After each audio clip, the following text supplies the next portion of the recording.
Buenas tardes, estimados estudiantes.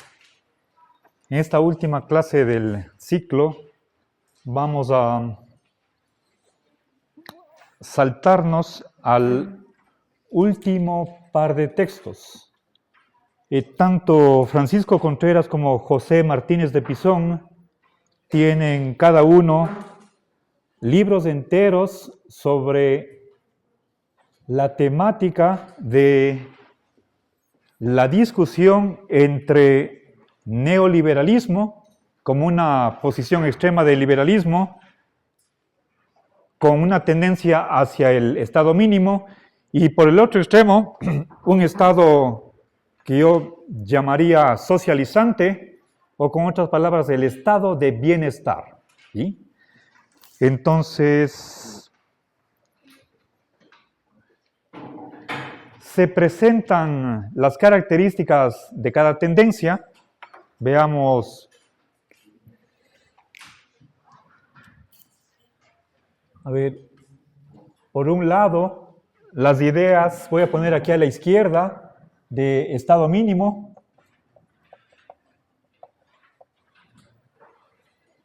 Esto está muy cerca del anarquismo. De hecho, hay anarquistas que creen en el Estado mínimo. ¿Sí? Y por otra parte, lo que es el estado de bienestar. ¿Sí? Bien. Ahora, la tabla que ustedes tienen en sus manos contiene únicamente la terminología de los autores mencionados. Yo no he añadido nada desde mi punto de vista personal, por si acaso. ¿Sí? Bueno, quizás un primer... ambos textos son de finales del siglo pasado y personalmente no estoy tan de acuerdo con el rótulo de socialismo. Me parece que es una etiqueta que se la usa de tantas diferentes maneras que prefiero usar otra denominación. Y por ejemplo, intervencionismo o estatismo directamente. ¿Sí? Bueno, entonces, miren, en unos pocos minutos voy a establecer las diferencias más importantes en varios aspectos de ambas tendencias en la filosofía política. Y luego quisiera que hagamos un último intercambio de ideas después del receso. ¿Ok? Bien, entonces veamos cuál es la concepción del hombre dentro del neoliberalismo. ¿Sí? A ver, es disociado de la comunidad. O sea, no hay ese sentido de pertenencia a un grupo. Mejor dicho, a la sociedad como tal. ¿Sí? Cada quien puede pertenecer a varios grupos, puede ser un club, una asociación, a un comité, pero aquí entendamos por comunidad la sociedad en general. ¿Sí? En nuestro caso es el Ecuador. Cada uno busca su beneficio, es egoísta, indiferente al sufrimiento ajeno, no tiene compasión, ternura. Hoy se utiliza la palabra simpatía. ¿Sí?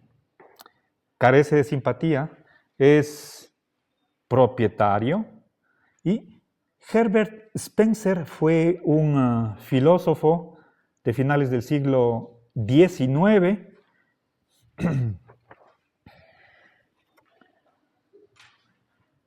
que retoma las ideas de Darwin, ¿sí? Y la traslada a la sociedad. Él cree que debería perecer el que no es capaz de autosustentarse. ¿Sí? Bien, la crítica que se hace a este punto de vista es el de que es individualista e insolidario. Ahora veamos pocas características del ser humano desde el punto de vista socializante. El ser humano es un hombre con necesidades. Es débil. Depende de los demás. Piensen, por ejemplo, en un niño o en muchas condiciones que nos incapacitan. Bueno, y tiene capacidad de solidaridad. ¿Sí? Quizás podríamos decir tal vez con algunas poquísimas excepciones. La grandísima mayoría tiene esa capacidad, que hay que desarrollarla. En primer lugar, en la casa. Piensen lo que es que un niño de 5 años comparta sus juguetes con el hermano, con otro amigo. Tendrían que educar los padres en esa virtud. ¿Sí? Bien, ahora, por favor, la tarea de ustedes es, ¿cuál de estas dos visiones les atrae más? ¿Les parece más cercana a su experiencia o a su pensamiento? ¿Ok? ¿Con cuál se alinearían? Valores, podríamos tener muchos, pero aquí solamente mencionamos 2. Del neoliberalismo, la seguridad y el orden. Valores jurídicos que deben ser protegidos por el Estado. Seguridad y orden, nada más. En cambio, para la otra corriente colectivista, esa palabra no utilizan, creo, estos doctores, pero me parece que es certero indicar eso. Lo contrario de individualismo. ¿Sí? El bienestar general, no dicen bien común, pero obviamente que podría ser otra manera de entender el bien común.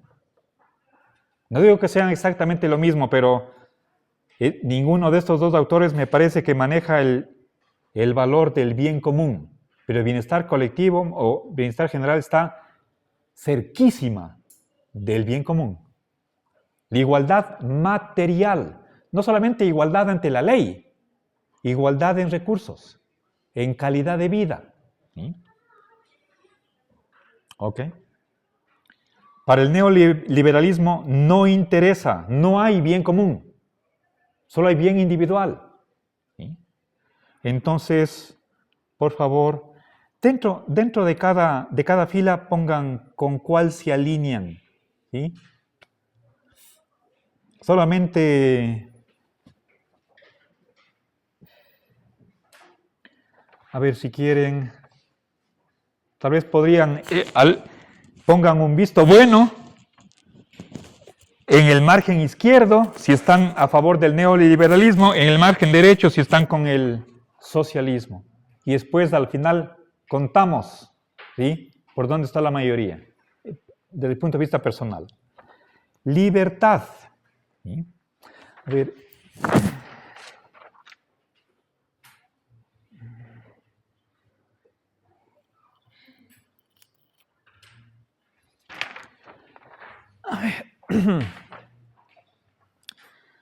Libertad, por una parte, la mayor posible. Para los neoliberales, la libertad es el valor supremo. Tal vez para alguien puede ser el único valor. En cambio, esa misma libertad para la visión colectivista tiene que estar limitada por varios factores. Y está amenazada, corre el riesgo de desaparecer por la miseria. ¿Sí? Recuerden, vimos este punto en nuestro artículo escrito con Leonardo Torres. La visión de los socialistas es de que, bueno, más abajo se especifica, si los pobres son menos libres, entonces el Estado debería cubrir sus necesidades. ¿Están de acuerdo con esa idea? La libertad es real solo si no hay obstáculos a su ejercicio. a su efectividad. Es real la libertad solo si no hay pobreza, por lo tanto uno posee los medios económicos, está dependiendo de los derechos económicos y sociales. Bueno, me falta ahí, si quieren, añadan la C de culturales, DESC, derechos económicos, sociales y culturales de los pueblos. Y finalmente, esto de asociar la libertad con la igualdad material,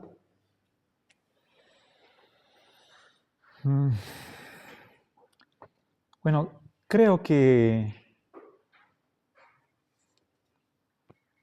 a ver, recuerden, en un par de ocasiones hemos visto cuáles son dos de los valores supremos. Por un lado, libertad, por el otro lado, bienestar. Querer solamente proteger la libertad, eso es unilateral. No podemos descuidar el bienestar. ¿Sí?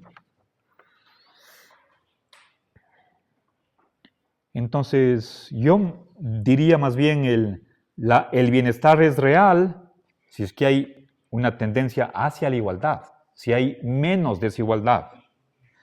Pasemos a la propiedad privada. Dos puntos de vista. Por un lado, Benjamin Constant cree que el derecho de propiedad incluye la capacidad de abusar. ¿Sí? Camila, venga acá adelante. ¿Qué significa abusar? Que el propietario puede destruir el bien independientemente de las necesidades del otro. Un dueño de casa, de una casa rentera, si desea, puede dejarla sin arrendar, aunque haya personas que necesiten una vivienda. Igual, un dueño de un terreno, si desea, puede cultivarlo o dejarlo baldío. Eso es una supuesta potestad dentro del derecho de propiedad. ¿Sí? Eso normalmente se considera como abuso. En cambio, desde un punto de vista colectivista, la propiedad tiene una función social. Esta idea la mantiene José Luis Vives, es un autor que estaba mencionado en Pérez Luño, es del siglo de oro de España. ¿Sí? Ok, ¿qué significa función social? Poner límites a la propiedad. Bueno, en realidad esta es una idea medieval de los escolásticos. Y supongo que Santo Tomás va por ahí. Pensemos lo que son aquí en Cuenca las casas patrimoniales. Un ejemplo, cuando bajamos por la Benigno Malo para tomar el Puente Centenario, antes de la primera curva, a mano izquierda tenemos una casa que está en el vado. Serán unos 5 o 6 pisos. Esa es una casa patrimonial. Los dueños no pueden tumbar esa casa y hacer ahí un hotel. No pueden. Legalmente no lo pueden. ¿Sí? Porque forma parte del patrimonio de la ciudad. Eso es un ejemplo de función social. El municipio puede, otro ejemplo, el municipio puede legítimamente expropiar un terreno para hacer un parque, para construir una calle. Y el propietario tiene que ceder. Por supuesto, no es que le quita, tiene que pagarle. ¿A qué precio? Bueno, si no se ponen de acuerdo, que lo decide el juez. Pero no es expropiación. El propietario pierde su derecho a mantener esa propiedad del mayor beneficio de la colectividad. ¿Sí? Eso es función social de la propiedad. Esta idea, como digo, está aquí atribuida a José Luis Vives, está en nuestra Constitución a propósito. ¿sí? Desde el año más o menos 1925. Derechos. ¿Cómo entendemos los derechos? ¿O negativos o positivos? Sí, para el neoliberalismo solo son negativos. Derechos de libertad. Derechos civiles y políticos. ¿Sí? Y uno importantísimo desde este punto de vista, o quizá el más importante, libertad frente al Estado. ¿Sí? ¿Ok? Entonces, sabemos que desde este punto de vista no interesan los derechos económicos y sociales, o ni siquiera se reconocen. Derecho a un salario digno. Piensen,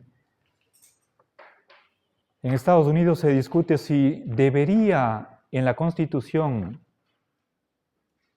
incluirse un salario básico, o eso depende de cada uno de los estados.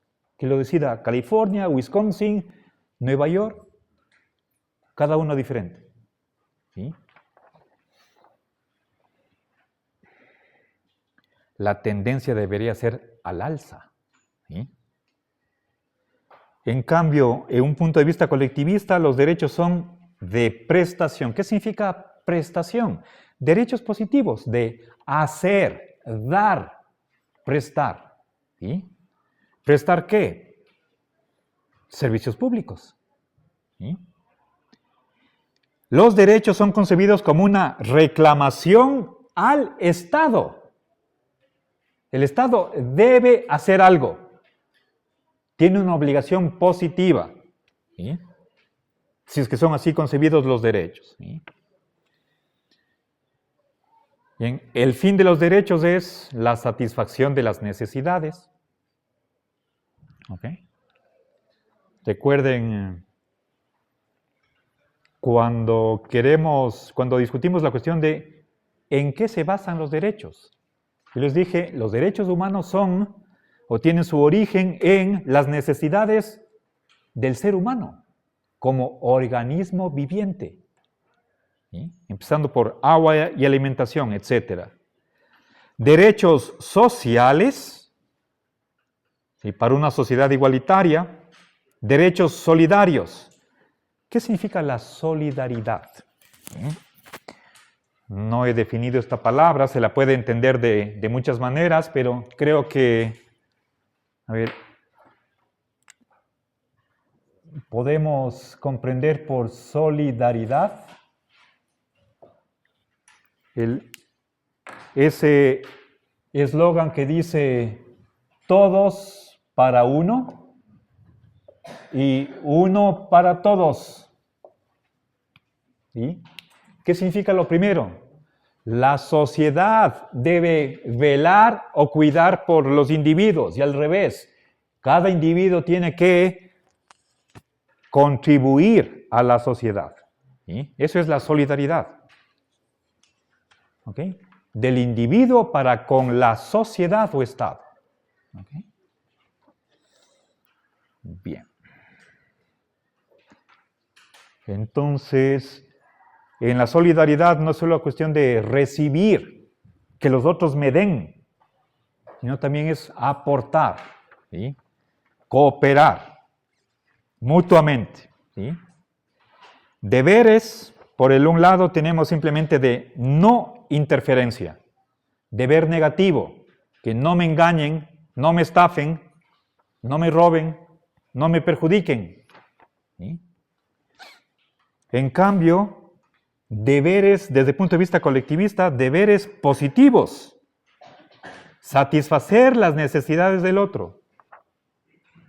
Contribuir al florecimiento del otro. ¿Sí? Contribuir al bien común.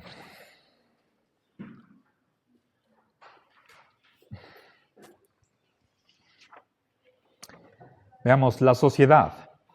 ¿Sí? A ver, como crítica está atomizada, no hay cohesión. Es simplemente como los vecinos de una casa. se saludan y nada más. Cada uno hace su vida. ¿Sí? Entonces, se pueden topar en las gradas, en el pasillo y hola, hola, hasta luego. ¿Okay? Es una sociedad en la que hay mayor desigualdad. El neoliberalismo. ¿Sí? A ver, esto de mayor desigualdad habría que ver, por ejemplo, en qué fechas, cuánto. ¿Sí?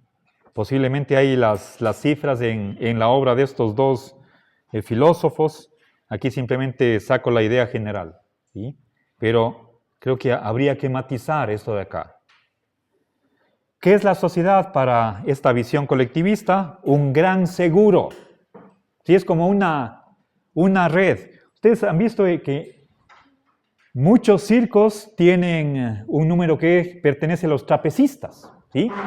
Los que se cuelgan ahí en el aire y hacen piruetas, se saltan del un trapecio al otro, pero hay una red. En caso de que suceda un accidente, no caen al suelo, sino que caen en la red. Eso es un seguro.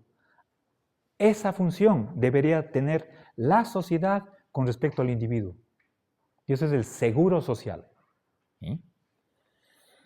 ¿Okay? Por ejemplo, seguro médico. Seguro de desempleo, seguro contra accidentes, seguro de vejez. Nosotros no tenemos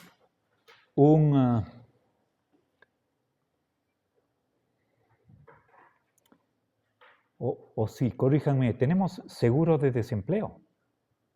Quien está desempleado, el Estado le da mensual, un mensual, durante un periodo. ¿Sí o no? ¿Hay?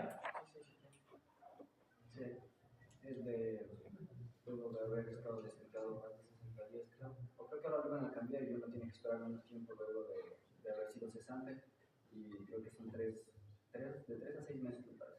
Ya, ok. Gracias. Eso no había siempre. Seguramente fue por Correa que empezó. ¿Sí? Ok. Gracias, Kevin. Cohesión social. ¿Sí? A ver, no sé si en alguna presentación yo les mostré una foto de un mendigo que estaba acostado con su cabeza en las piernas de un ángel. Les voy a compartir esa foto. ¿Sí? Pero aquí estamos hablando del Estado y el pueblo. ¿Okay? Finalmente, bueno, en penúltimo lugar, el Estado. A ver, irán viendo por dónde van sus tendencias. ¿Sí? ¿Qué es preferible para ustedes? ¿Un Estado mínimo que no vela por el bienestar, como lo sostiene Humboldt? ¿Ya? Este es un alemán más o menos del siglo XVIII.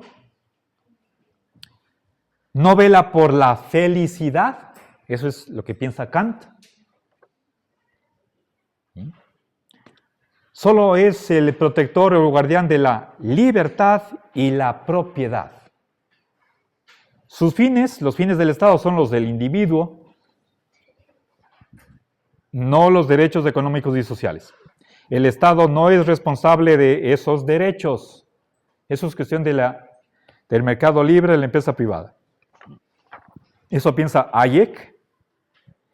Finalmente, un Estado abstencionista de no intervención. ¿Ya? Crítica a este tipo de Estado es incompatible con los derechos económicos y sociales.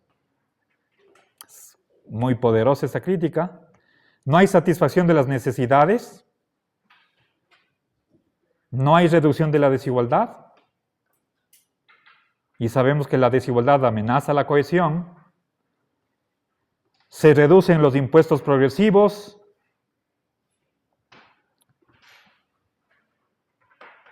No hay redistribución y menos asistencia social.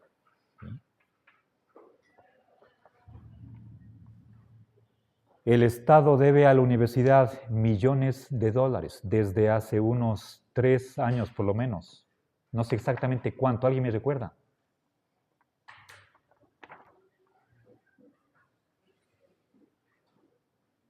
Por lo menos unos 5 millones. He olvidado la cantidad. Mínimo debe ser 5 millones. Que no es poca cosa. ¿Sí? Veamos el Estado desde una visión colectivista. Es un Estado de bienestar, por lo tanto, intervencionista, asistencial. Ese es su cometido esencial. Su responsabilidad jurídica, ojo, jurídica, no es ética o moral, es el bienestar. ¿Sí? Tiene que satisfacer las necesidades, es lo que mantiene Eller, es un alemán, un socialista alemán. Hay un libro de él aquí en la biblioteca, no, creo que es Hermann con H, o Hernán Eller. Según Bernstein, otro socialista, el fin del Estado es el mayor bienestar posible para todos. En vez de mayor libertad, mayor bienestar para todos. Garante de los derechos económicos y sociales a través de servicios públicos de educación, salud. Tiene que reducir la desigualdad, transformar las estructuras que producen esa desigualdad. Esa es la idea de Marshall. Transforma el modo de producción, es decir, interviene en la producción. Obviamente para aumentarla, ¿sí? Tiene que aumentar el sector público, estatal, ¿sí? Empresas públicas. La Universidad de Cuenca, en la Huayna Cápac y Sucre, donde funcionaba antes del antiguo Seguro Social, ahí tiene el CEM, Centro de Especialidades Médicas. Hay como 20 especialidades. Esa es una empresa pública de la universidad. ¿Sí? Por supuesto, los precios son accesibles para la gente común y corriente. Una consulta puede ser $7. El dentista, $10. O sea, precios que puede pagar cualquiera. ¿Okay? Aumenta el sector, planificación económica, regula y controla el mercado. Pero una cosa es regular y controlar, otra cosa es que sea productor, que el Estado produzca cemento, azúcar, arroz, agua, etc. Bueno, redistribuye con justicia. Institucionaliza la protección social. Eso no puede dejar a la empresa privada. Restablece la solidaridad, la cooperación. Todas esas tareas legitiman el Estado. O sea, ¿por qué tenemos que obedecer al Estado? Por todo esto que hace. ¿Sí? Y finalmente, ¿quién debe proveer los servicios sociales? ¿La empresa privada, el mercado libre o el Estado? ¿Cuáles son sus tendencias? Por favor, marquen y hagan la suma.